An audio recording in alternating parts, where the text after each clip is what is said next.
Yeah. Hey, my name's Timbo Lee. I am from Memphis, and I made art in my dad's shop. He was an electrician, and I wanted to tell you a little bit about this sculpture that's in the show. It's called Destino 3, Destiny, and it's about how we are moving through life on our path. And things always seem to pop up that we didn't expect. And sometimes they grow into bigger things that shift our path in a direction that we didn't know we were going to be going in. And so life becomes about adapting to these new challenges and situations and opportunities that we had no idea were going to appear around the corner. So this is an abstracted figure in my mind, and this is a person who's drifting along through space and time, and these things behind him start to occur, and they're like on his back, and they're growing into him and becoming part of him. And I wanted to talk a little bit about a commission that I was given a few years ago. Someone lost their son, and they asked me to come up with some ideas for a sculpture to commemorate him. And I did, and it became a huge part of my life that I had no idea was going to happen. And one of the main things that happened is it made me realize that all these years I had been thinking of art as something about ego and personal gain and other pathways that we might associate with being an artist. But I finally realized that I'm here to serve others. And this was a beautiful opportunity to serve a beautiful young man and his family and his friends. And it made me realize that this is really why I'm here. Hello, I'm Elisha Gold. I'm a metal sculptor. I've lived in Memphis for about 6 years. I moved here to get my master's in fine arts at the University of Memphis, which I completed my degree in 2009, and I've been a working artist here ever since.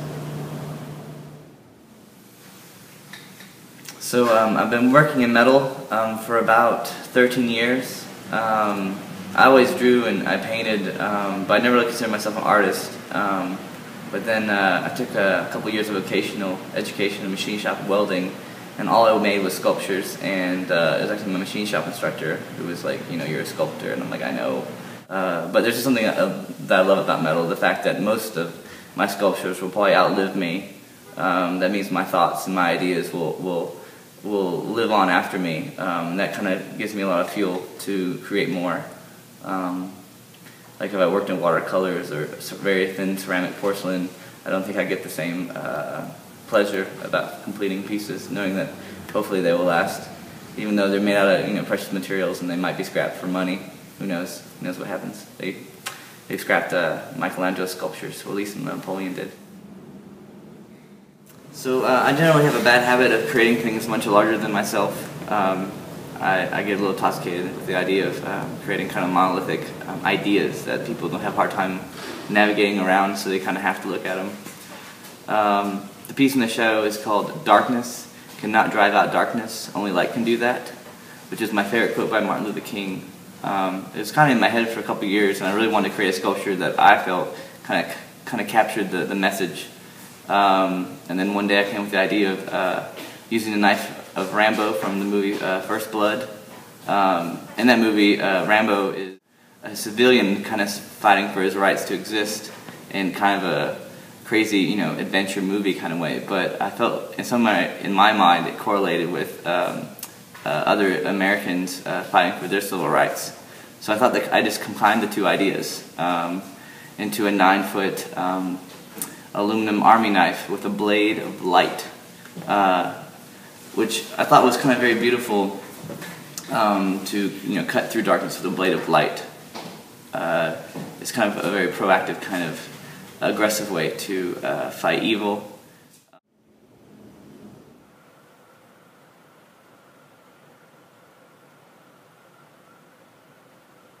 My name is Lien Franklin. I was born in Memphis, Tennessee. I've been teaching elementary for 6 years, and I spent like 10 years in North Dakota, which I feel like it just foundationally shifted how I thought about things in Memphis. Like living in North Dakota for 12 years, culture shock for one thing. But I felt like I came back to Memphis and I saw things much clearer in terms of race, in terms of class, in terms of, well, basically my self-worth.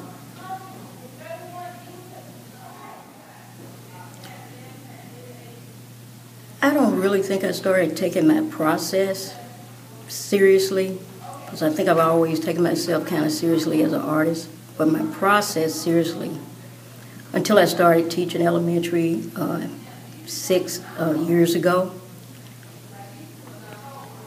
I had no idea really what the elements and principles of art were, and it took me bringing my work into the school maybe like a year within teaching to see that my students saw those elements and principles, line or shape, and they could scaffold how lines led to shapes, how shapes, I don't know how to say it, there's substance to what you're doing, that art is not just some kind of busy work or it's coming from beyond, that there is kind of a science to it.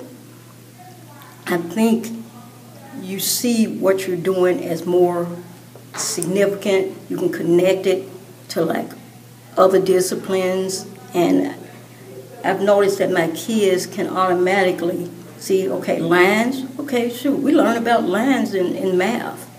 You know, shapes, oh, geometry, forms, geometry.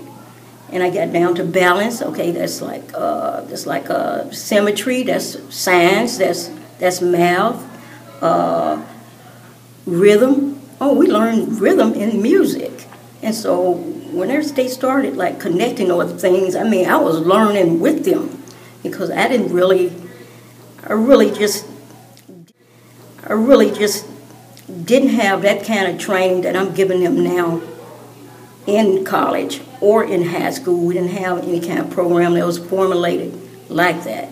And since I've been teaching, I've really keyed in and noticed and really improved a lot of things. My work has improved, I think, like 25,000 million billion times since I've started teaching art.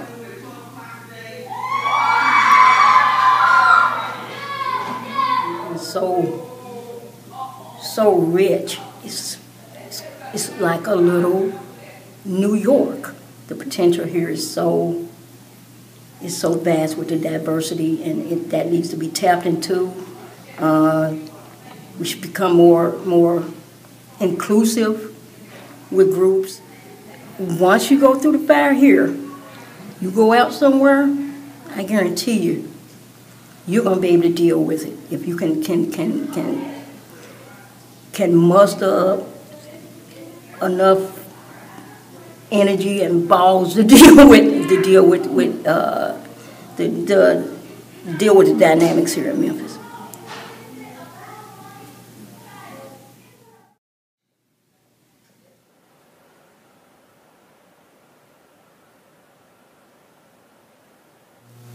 Hi, I'm Brian Russell, and welcome to my studio where we are pouring glass today.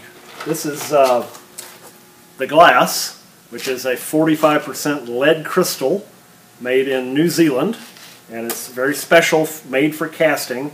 So it melts at a relatively low temperature of about 2,000 degrees and pours very easily and has a beautiful optical quality. I put it into these crucibles, fill this up with the crushed glass, different colors, and then put it over here into this electric furnace. and melt the glass for several hours to get all the bubbles out of it, and then pour the glass into the molds that are in this other kiln, which we're going to do now.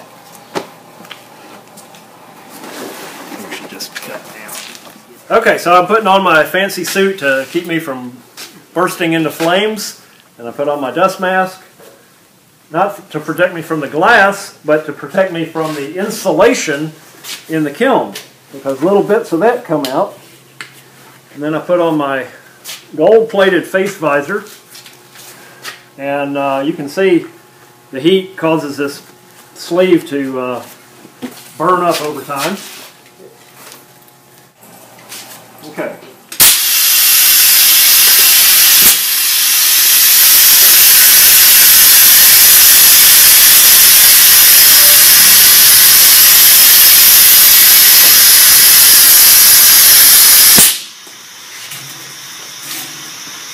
Okay, so that's molten glass.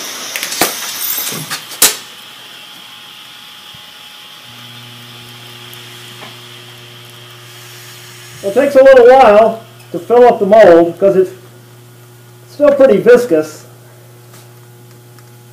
And it's got to run down in the mold and fill up all the cavities in the mold.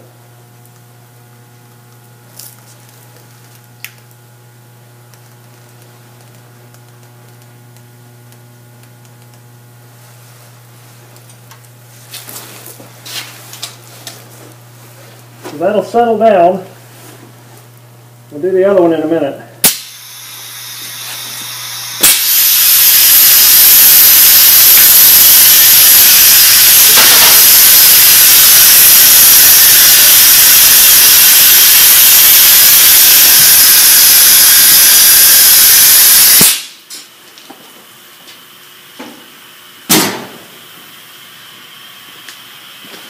So after I pour that, and after they fill up, which will probably take another hour or so, I like to let it settle between pours, then it'll sit there at that temperature at about 1600 degrees for the next 10 hours. And that helps the bubbles that get, the air bubbles that get trapped in it to come up to the surface. And then it has to cool very, very slowly.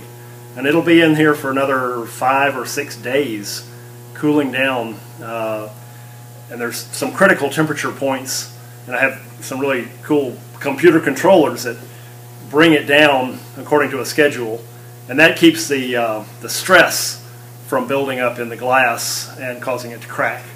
And because this glass is so thick, that's why it takes so long.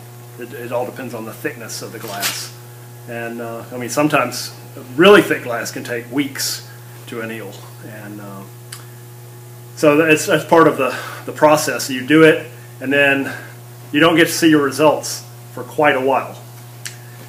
We can go outside and look at what my helper is doing. He's finishing a piece of glass, so that's kind of cool looking. Yesterday, and it's pretty crusty when it comes out of the mold. And it has to be sanded with diamonds, diamond sandpaper. But it, you know, when the light comes through it, it's just knockout.